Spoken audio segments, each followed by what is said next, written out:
Hello and welcome to Fireside History. Today we'll be discussing Tudhaliya to an extent.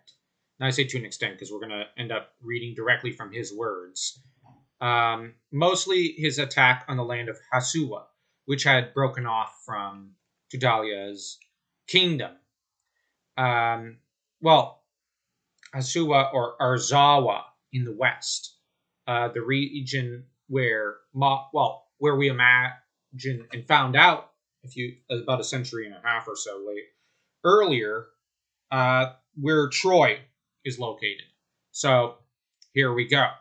Now they had formed an anti-Hittite alliance, and Tudhaliya kind of did a brilliant move by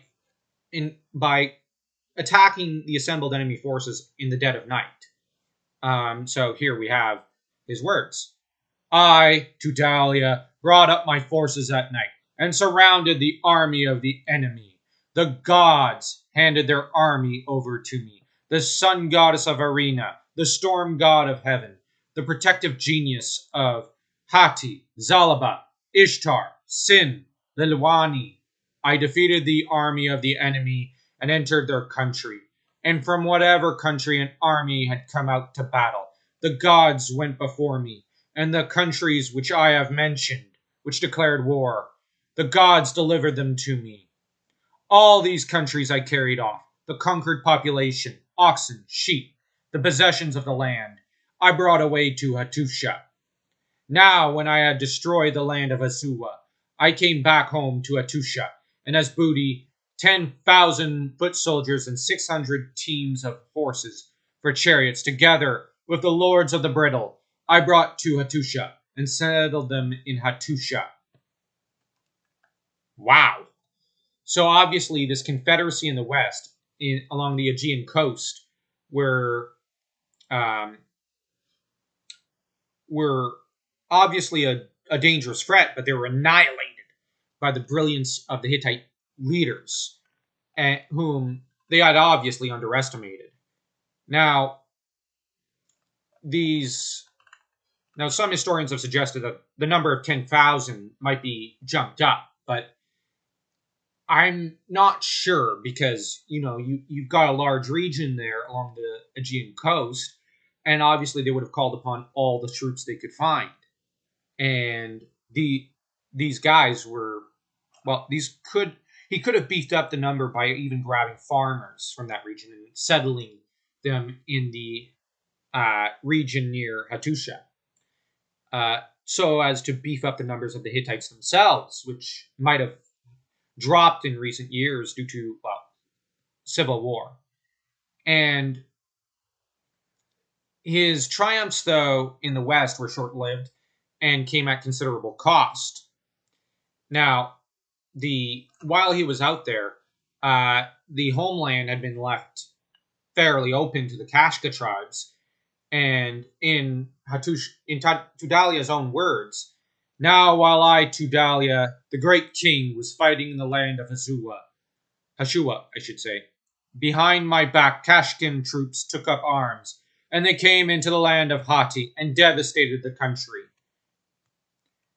So, this was a Pyrrhic victory in a lot of ways. And it could be that the Kashkins had coordinated this assault and had been cooperating with Hashua, but we don't know. Or it could be that they were simple opportunists, because Tudhaliya had pretty much left his homeland open.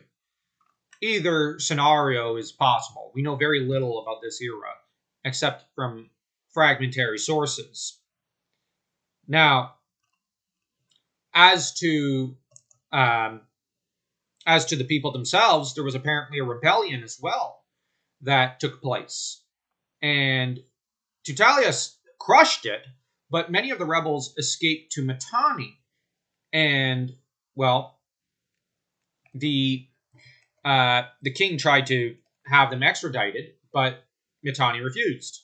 And he reports in his own words, the people of Ishua fled before my son and descended to the lands of Huri. I, my son, sent word to the Hurrian, extradite my subjects. But the Hurrians sent word back to my son as follows.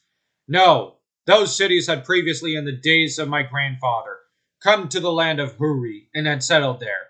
It is true they later went back to the land of Hati as refugees, but now finally the cattle have chosen their stable. They have definitely come to my country. So the Hurrian did not extradite my subjects to me, my son. And subsequently, the Hurrian troops invaded, sacked, and plundered the country of Hishua. And these border regions that had remained loyal to Hati. So, yeah. Tudhaliya's reign was not going great, as you could see. So, he ended up performing a number of further campaigns with a man whom we know of as his co-king, Arnuwanda.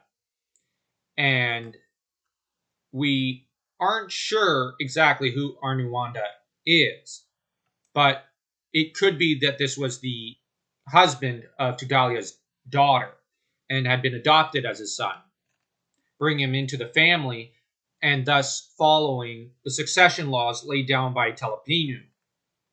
Now, the trouble is, though, that Tudhaliya's the remainder of his reign is not exactly clear what happened after. But there were several Tudhaliyas who followed. And up to, I think, about 3 of them. You had Tudhaliya II, Tudhaliya III. So that's 1, 2, 3, actually, just to amend my previous statement. And the trouble is that Tudhaliya would continue to struggle with the Hurrians up to the end. We do know that much. And Arnuwanda himself makes a interesting policy. Well, not policy. Proclamation in his indictment. The land of Alashia. Sorry for the pronunciation problems there. Is a land of my son, thus wrote Arnuwanda, and brings him tribute. Why have you taken it? But Madhuwata spoke thus. When Atarshia and the man of Pigaya were raiding the land of Alashia, I often raided it too, but the father of my son did not subsequently write to me.